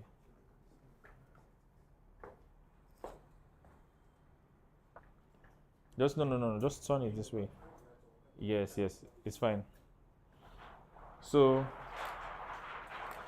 can you see this? So you can see that we are shooting the image. It's still looking like our studio image, right? But we are shooting this with just continuous light. So you can see that you don't need a strobe light sometimes to have a shoot. You can see I just met this here as a video light, right? but we are using it as our main light to shoot. So my ISO is at 1600, my aperture is at 2.8, and my shutter speed is at 1/80. So you can see. Let's take a closer picture. So can you see what it's doing on the background?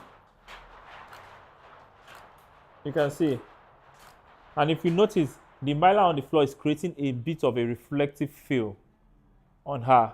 It is almost acting like a mirror, though not as sharp as a mirror, but almost acting like a mirror. So you can see that with different things added to our pictures, and these are literally not expensive, right? They are just tiny things you can add to your pictures to make it come out well. So you should be able to use the tiniest things. Go to the market, just buy, look around. You see some tiny things you can add to your images to make it come out. So let's do that one more time. So you can see that even with just our continuous light, we are able to fill up our subject. And we are just using this video light at a 45-degree angle, and we are still filling up the subject. So you can see that we do not actually need so much light. Are you getting me? All we are using is a video light as our main light. Our second light is facing directly to the mylar sheet, and we are using it to give an effect to the background. So let's take a few more pictures.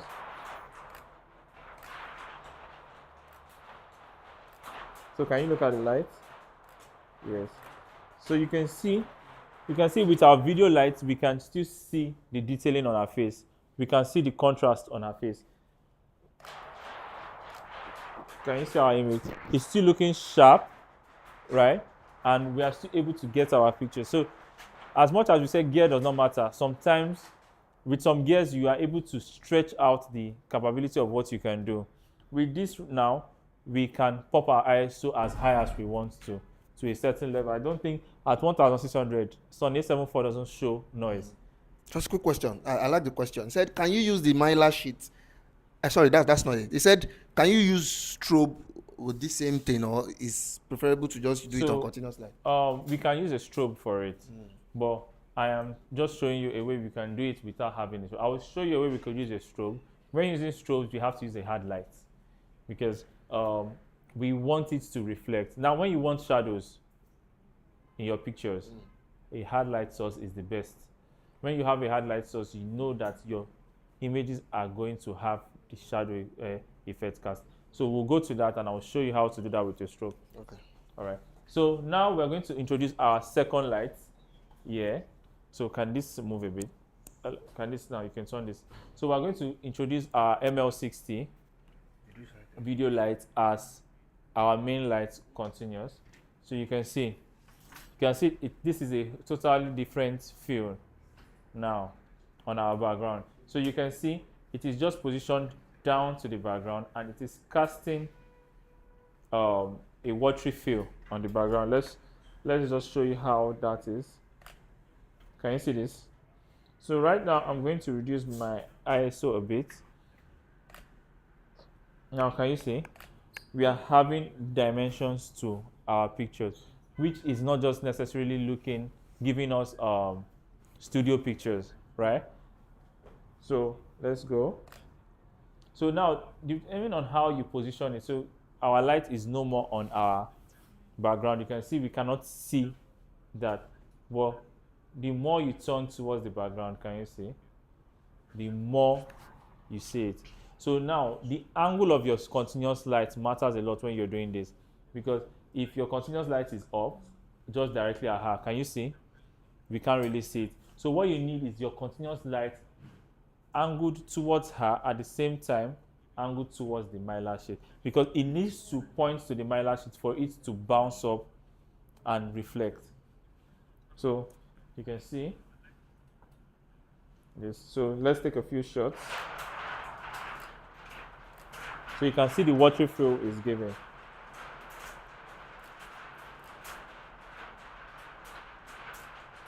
So let's take a closer shot. Yeah. So you can see it's casting shadows. Why? Because of the angle of our light. Now, if you do not want your shadows to be too elaborate, you move your light, right? So now my light is just directly in front of my subject, right? now it is not casting her shadow to the side.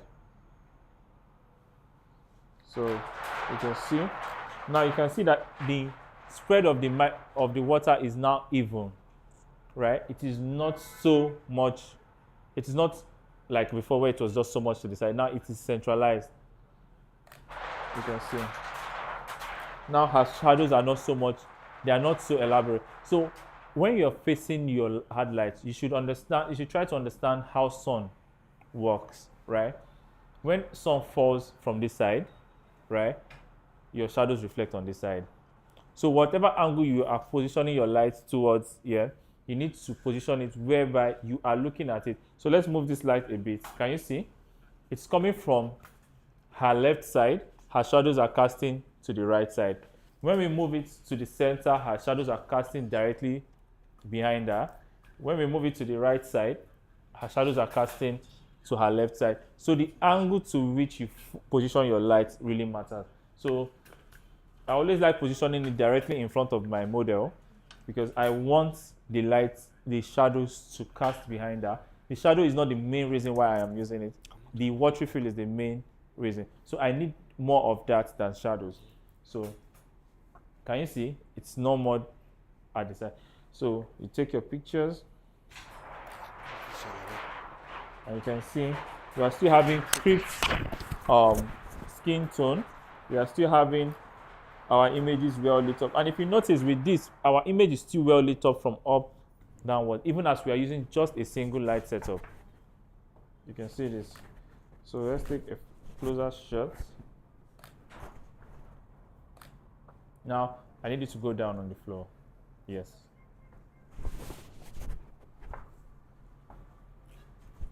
Sorry. Can you hold this? So now our model is on the floor and we want our light very well. So you can see. Did you notice something now? The background is darker, right? And as it's darker, it is allowing the continuous light to be more centralized, right? It is allowing the intensity of it to come out well. We can always introduce another light, another continuous light, let's say behind, to fill up, right? But you need a light as powerful as the main light you are using for it to be able to fill up the extra spaces. Another way you could do that is by using a snoot. So I'll be showing you a way we could shoot with a continuous light and a snoot. They can hear me right? Okay. So I need you to move forward a bit. Hello. Move forward to the yes, just above the line. So can you switch off the main lights? Yes. So this is our snoot. I don't know if you can see. If you can see this well, you can see our snoot pointing directly to the mylar sheet. It is a hard light. It is creating its own shadows. So for the person that asked before, can we use a strobe on this? You can see we can. So when we switch on this, right, and I'm going to show you the shoot now. You see, with the continuous lights, we have a space behind her, right? We don't really want that space because we don't want to fix it in Photoshop. You can introduce this. So let's take a picture. Sorry, trigger. Sorry. So this is just with a picture without the what do you call it? Our strobe. Can you see? Can you see what we're getting from it? Can you look over there? Chin up a bit. Can you see? Well concentrated, and the light is not so much on the background, but it is filling. Now, let us use our snoot. So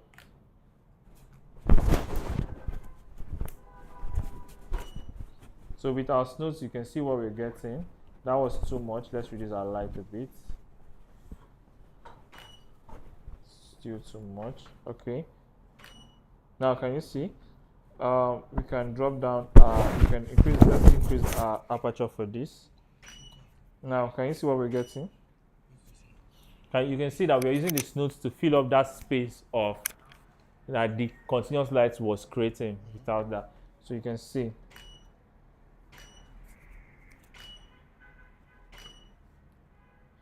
Now look over here. So with the help of our continuous light, you can see we're using a warm light for the continuous light, and we are getting crisp melanin images. Yeah, even while we are not having a main light as a continuous light. So because even this can be done with a well lit up house where you have very good lighting. All you need to do is switch off some lights, allow the lights to be concentrated, and you'll be able to get your reflection. So let's take a few more images.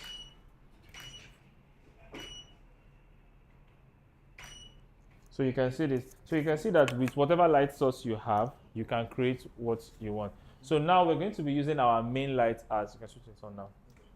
We're going to be using our main light now as a strobe light to show you how you can do this without using a continuous light for those that don't have continuous lights.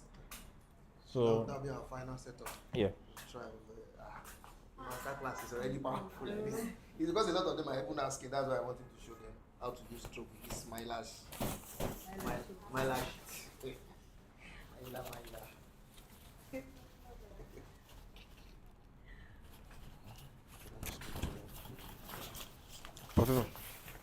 Okay. So I trust you guys are getting value. I can see your excitement in the comments. So this will be our final setup. We'll be testing the same approach using strobe, so that for those of you that don't have continuous lighting, you can also use strobe to create similar effect and get as images that is as stunning. So I hope you guys are learning something. Please help him there.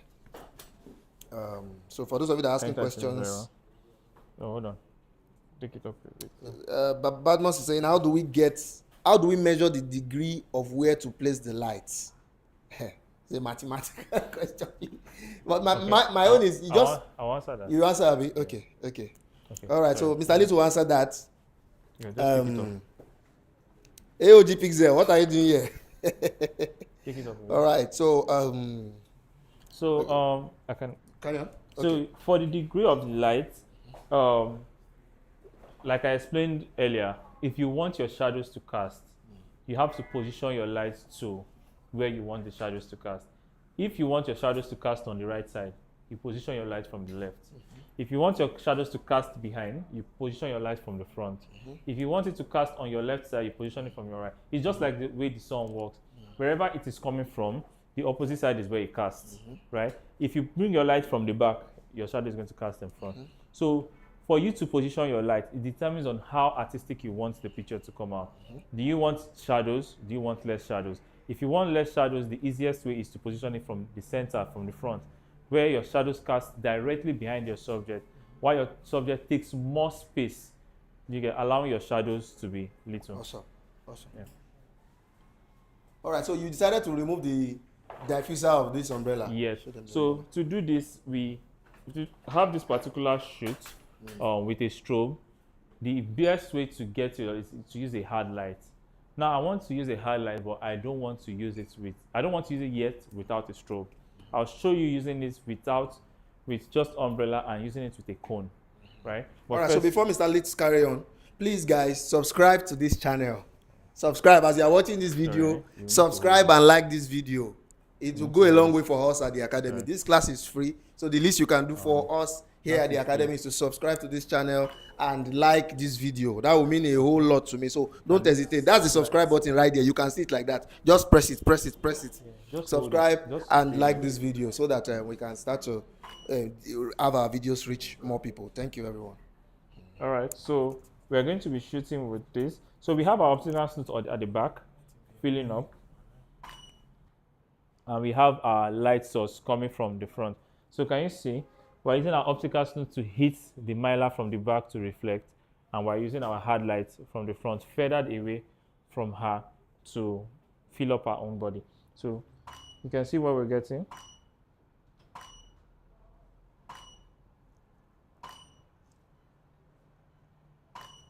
So you can see that we are still getting it. It is not as sharp as the hard light alone, but we are still able to get it. Why we are able to get that is because of the optical snoot we are using behind. So I'm going to show you now using just a bare bulb and with a cone to show you what we can get. All right, so let's do that quick. That is B. Sorry. So one major lesson I'm seeing here is that you can, when you are shooting it with strobe, especially when you're using this mylar sheet, don't use soft lighting. So don't use diffuse lighting. You might not get that definition. You understand? So it's advisable that you shoot hard.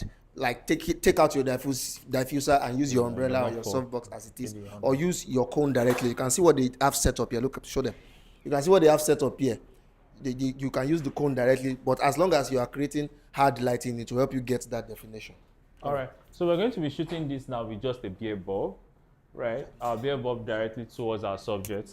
Let's have a test light first. So can you see what we're getting? Can you see? This is just beer bulb, right? No diffuser, nothing.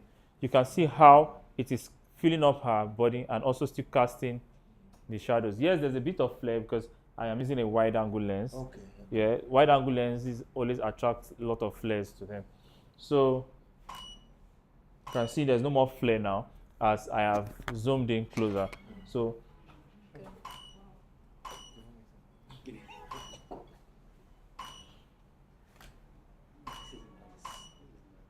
okay, chin up a bit.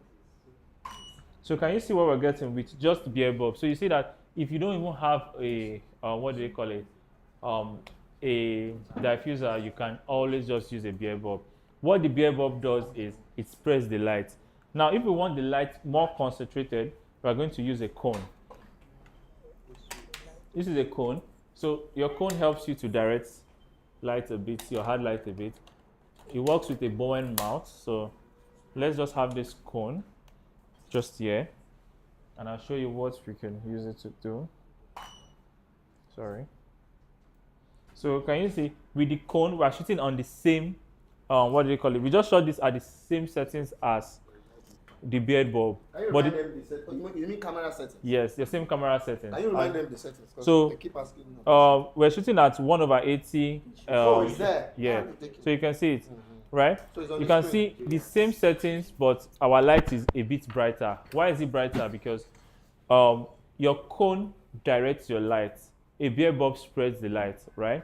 Now, since our light is directional at her, we have to change the settings. So you can see the person that asked the question about settings, you can see where I said your settings does not really matter. Knowing my settings doesn't really matter because whatever light source you're using, you have to alter your settings. So what I'll be doing now is I can drop down my ISO a bit since I'm using it. So my ISO now is at 80. Let's see how it's going to give me. So can you see? We are still getting our image now. So right now, my shutter speed is at 1/80. My shutter speed is at 3.5 and my ISO is at 80. Not all cameras have ISO at 80, so I'll pop my ISO back to 100 and I will increase my shutter speed because not all cameras have ISO 80. So you can see we're still getting our images. So you can see with whatever light source you have, you can create any type of shoot you want to do. So you don't need to have so many. We've literally used the same set of things to create different pictures. Now we're just going to use one more thing, which is the optical snoots. So you want to add the optical snoot to the setup now? Yes. Can you hold this? So Mr. Litt has showed you guys more than we discussed. So you guys should applaud Mr. Litt. Don't hesitate to go to his page, the Litt Photographer, on Instagram to thank him and follow his account so you can learn more from him. He's the Ogao.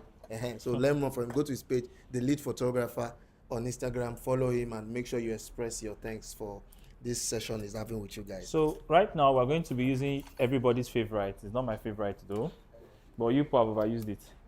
This circular optical snoot. So a lot of people use it. Let's use it for this. Let me show you how you can create really nice images with this optical snoot and this. So you can see everyone is always using their optical snoots for the background. Sometimes try other things. Try it on the floor. Yeah, it will give you a hollow shape, like a spotlight shape coming from the up down. You can try optical snoots that way. It will give you a different dimension than those on the background. So optical snoot is not supposed to be used just one way. So you can use it in different ways so that you can get what you want. It does not have to be the same way you see it from one person. Sorry, leave it.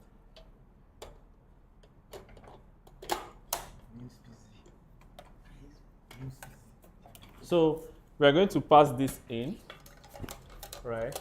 So you hold it for me up this way. Ah, no. Can we use mine? Can we use mine? This is not locking.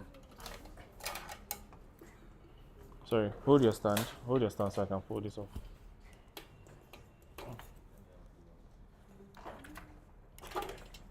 Okay. Hold. Turn. Yeah. Okay.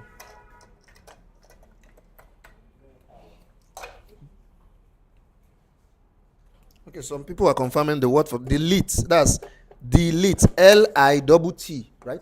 Yes. Litt, delete photographer. That's THE, then Litt photographer. So we're writing it in the chat box now. So, yeah. Let's do this. Okay, lot. Where's this gobo? Yeah. So we're going to insert this gobo, our basic round shape, just to yes. Where's that space? Oh, I need to look at that.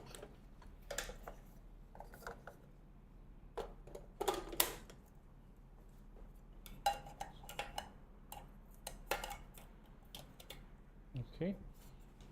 So let's see.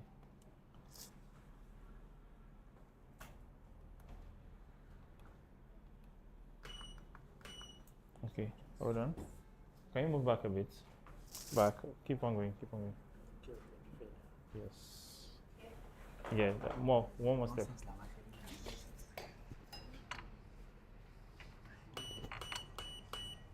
Okay. So we have our gobo in it.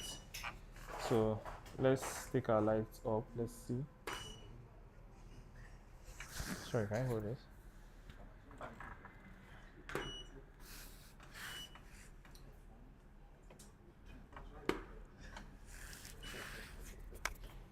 All right, so can you see this?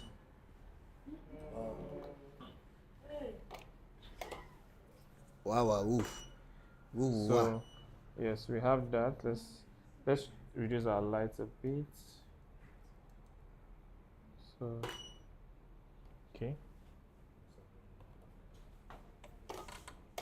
It's okay. So can you see this? We are still having our circle shape, but it is given with a better dimension. It's giving glory. It's like she's in midst of water. So can you bring that hand down? Yes. So let's take this from a wider angle. The river of my studio. So can you see this? So you can see the various ways we can get our shoot. We don't need to have so much, right? So everyone literally has almost everybody has this circle stuff, right? And I'm sure a lot of people have not thought about this way. There are different ways you can get your light source, right? Someone said Jesus Shanu. So you can see this. Let's take a very close-up shot. So chin up a bit. Just look that way. So you can see we're able to get hard lights using, I think we've tried about 5.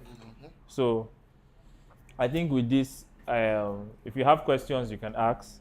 We have been able to show you various ways we could do this. Thank you so much. Thank you so much. Let's give him a round of applause. All of you in the studio. No.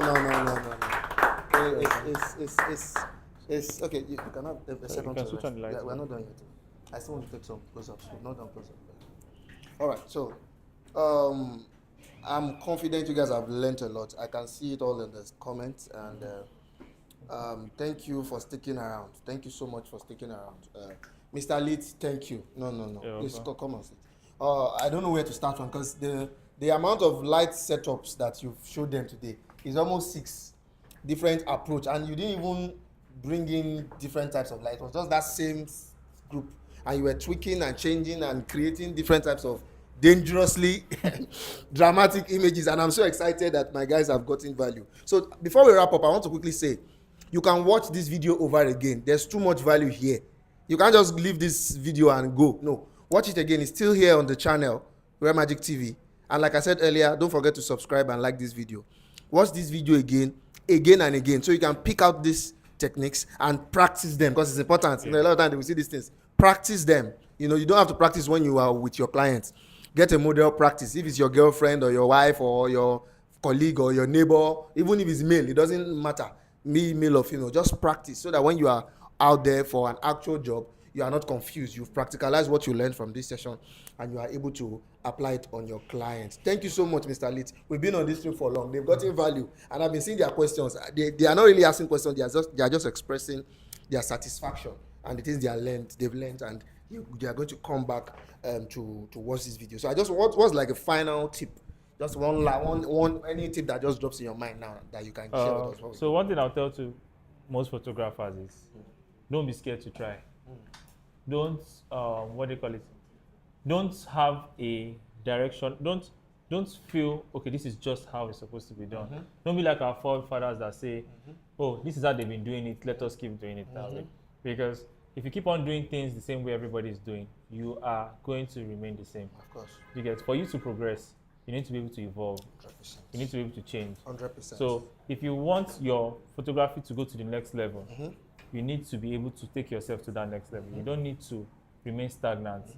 You don't need to have I tell people when they come to me, I tell them, even if you know photography before, forget what you've learned. Because what you've learned is in the past, right? You need to start again. Always have that mentality of, okay, I don't know it. I am not the best. Of course. Because when you have that mentality, you are ready to learn. I tell people that learn with me, if you learn with me this month and you finish this month, by the time you're coming next, if you come to me next month, I have learned new things. Yeah. So what I taught you before is not where I am anymore. Because you need to be able to open up your mind. And as much as we feel, some people feel this is a hobby, you need to be able to let people know that this is not a hobby. This is an actual work that puts in a lot. Read more. Watch a lot of videos. You don't need to.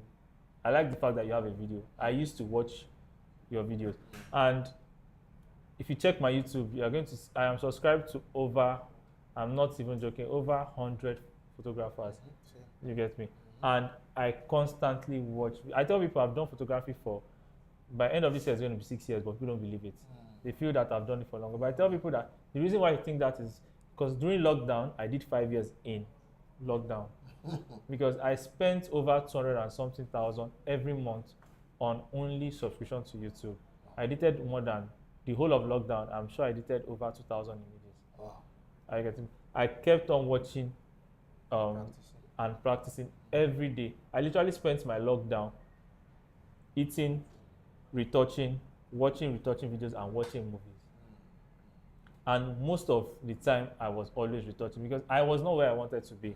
I knew that, okay, yes, and I didn't have that luxury of time. I wanted money. I was done with school. You know what it is to be done with school? Your mates are working, you don't have that. I saw that period as nobody's working. This is a time for me to be able to improve myself. And so I kept on, I couldn't practice lighting because everyone was locked down. So what I could do was learn more about retouching. And I kept on learning and learning. And one thing I say, don't focus on one person. Learn from different angles. When you learn from different angles, put together everything. My parents would tell me one thing. Advice is something, when they give it to you, you decide even whether you want to take it in or out. Take in the one you want and leave the rest. You don't need to replicate everybody's work exactly. 100%. You can pick from this person, and combine it, and that is a new work. Are you getting me? Wow. Every invention was not started just from scratch. Every invention was gotten from parts. If you are building a laptop, if you're building a system, you take different parts and put it together. Many people might not know, a lot of iPhones are built from Samsung parts. Yes. Are you getting me? But they are named what? iPhone. And everybody runs to God, buy what? iPhone. But where were they got it from? Samsung. So you need to be able to learn. You need to learn and unlearn. If you want to progress, you need to learn and unlearn. Thank you so much. Oh, thank you so much, Mr. Litt. Thank you so much. Means a lot. Means a whole lot what you've done. Thank you so much, guys, for joining us. And like I said earlier, watch this video over and over and again. Check Mr. Litt Photographer. That's the Litt Photographer, on Instagram. That's THELITT Photographer on Instagram. Of course, don't hesitate to follow myself, Oluseyi Magic, on Instagram and Rare Magic Academy. I hope you guys have learned a lot. I'm confident you have. I can see it in your comments. I'm confident you have gotten value. As we round up, my final announcement is that I want you guys not to forget that we have a masterclass coming next month called the Business of Photography Masterclass. That's the CEO Masterclass for photographers. If you've not registered, a lot of people have registered already, but if you've not registered, please don't hesitate to send us a DM or check the link on our bio on Instagram, Rare Magic Academy, to be a part of that masterclass. It's just like maybe 3 weeks away or thereabout, so it's not very far away like that. So it's important that you register for this masterclass. So I hope you've learned so much, and I'll see you guys some other time. God bless you all. Peace. Forgotten that show is not good. Nobody is there to like to stop stream. Thank you. Our hearts beat to the city streets. We began to feel the fire. We rise like tall buildings as the chemicals, they take us higher. The night's young, it has just begun as she puts her hand in mine.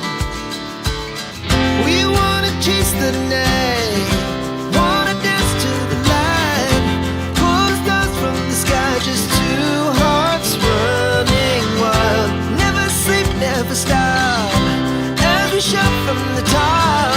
We're gonna be two hearts running wild.